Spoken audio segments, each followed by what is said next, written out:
Good morning, my brothers and sisters. Welcome to episode number 99 in the book of Genesis. Today, the title is Laughing with Sarah, which is opposed to laughing at Sarah. We kind of get a choice here. We can laugh with her or laugh at her. And so today we're going to either laugh directionally, and it's going to be our spiritual conclusion. This is from Genesis chapter 21. Finally, Isaac is here. Verse 21, verse 1. The Lord visited Sarah as he had said, and the Lord did to Sarah as he had promised. And Sarah conceived and bore Abraham a son in his old age, at the time of which God had spoken to him. Abraham called the name of his son who was born to him, whom Sarah bore him, Isaac. And Abraham circumcised his son when he was 8 years old, as God had commanded him. Abraham was 100 years old when his son Isaac was born to him. And Sarah said, God has made laughter for me. Everyone who hears will laugh over me. And she said, who would have said to Abraham that Sarah would nurse children? Yet I have borne him a son in his old age. So let's talk two big things today. One, let's just talk about pregnancy and conception and the amazing thing of that is. So pregnancy and conception cannot be understood apart from the visitation of God. Hannah had the same thing in Samuel chapter 2, 1 Samuel chapter 2. Indeed, the Lord visited Hannah, and she conceived and bore 3 sons and 2 daughters, and the boy Samuel grew up in the presence of the Lord. It also reminds me of Adam and Eve's idea in Genesis chapter 4, verse 1. Adam knew Eve his wife, and she conceived and bore Cain, saying, I have gotten a man with the help of the Lord. So here in our passage today, we see that the Lord did to Sarah as he had promised. So children involve the participation of the father and mother. We all understand that. But here we elevate this to their creation to include not just the father and mother, but the presence of God. So only God can make a baby. Only God can make a soul. The Lord is in it from the beginning. Every mother knows this. And have you ever, so let's just think about ourselves. Have you ever beheld the wonder of a child, or maybe were moved to tears? How did this happen? And who is this person? And how did they get into my family?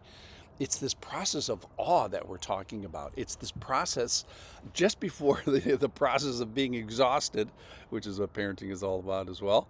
But if you've ever beheld the wonder of childbirth or the start of a new birth, you're on the right track. Doctors say, who are involved in this every day, OBGYN people, this part never gets old.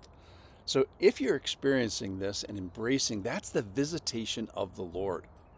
So the miracle of childbirth is this very unique awareness that God's presence is in this process. All right, second point here today is about laughter. Isaac's name means he laughs. Back in Genesis chapter 17, verse 19, God said, no, but Sarah, your wife, shall bear you a son, and you shall call his name Isaac. I will establish my covenant with him as an everlasting covenant for his offspring after him.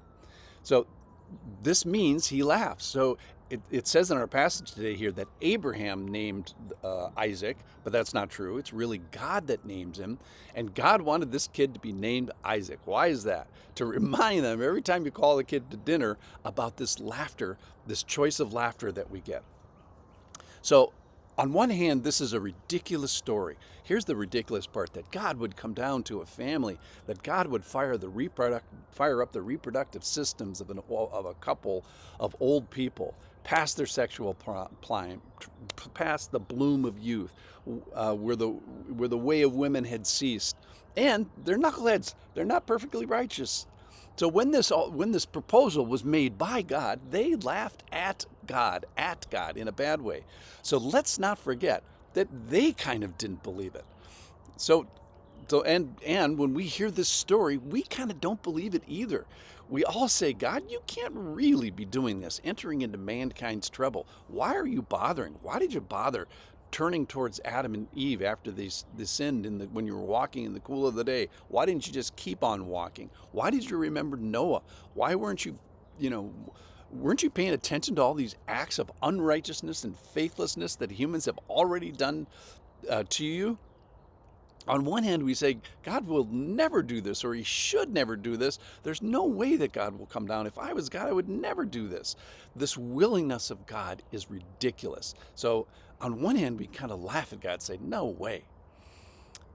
But a second way we can look at laughter is laughing with God. That is the joy that God has decided to act this way towards mankind. So Sarah's a great example of this. At first, she laughs at God in a bad way, and she gets called out for it, and she, kind of gets shocked and says, "No, I didn't laugh." But Sarah denies it, and God said, "No, you actually did laugh." Then, by this time, this is 9 months or 10, maybe 12 months later, we find that Sarah is laughing and laughing with God in a joyful way. And Sarah said, God has made laughter for me. Her joy has been restored. And then here's the part that's interesting. And everyone hears will laugh over me. So everybody gets a choice of what to do with the situation about the chosen people coming down to this sort of knuckleheaded family. So we should be aware of this path that Abraham and Sarah have taken over this 25 years. It's been bumpy. There's been detours. There's been some faith. There's also been some faithlessness. The point is, they're not the heroes of the story. It's the Lord that is the hero of the story. So we are instructed to laugh with Sarah. Sarah got laughter. Hey, have you ever had a baby? Ever seen new parents with a 2-month-old? Sarah's ridiculous with her joy, and we can laugh with Sarah, either laugh at the ridiculous parents, or we can be ridiculous with them and coo with the baby and join her joy, join her laughter. So let's have the laughter with Sarah of having the new baby. Let's make with her the ridiculous and ludicrous and silly and preposterous and absurd laughter. Verse 6 asks the questions. Who would have said Sarah would nurse children? The answer is, nobody. She's too old. Yet I have borne him a son in old age. So it's a laughable story. So let's move away from laughing at her and mocking her in in a faithless way, and let's laugh with Sarah in joy. God has come. God cares. We get the choice of laughter today. Those parents are ridiculous, or hey, I'm going to be ridiculous with them. Let's laugh with Sarah today. Thanks for listening.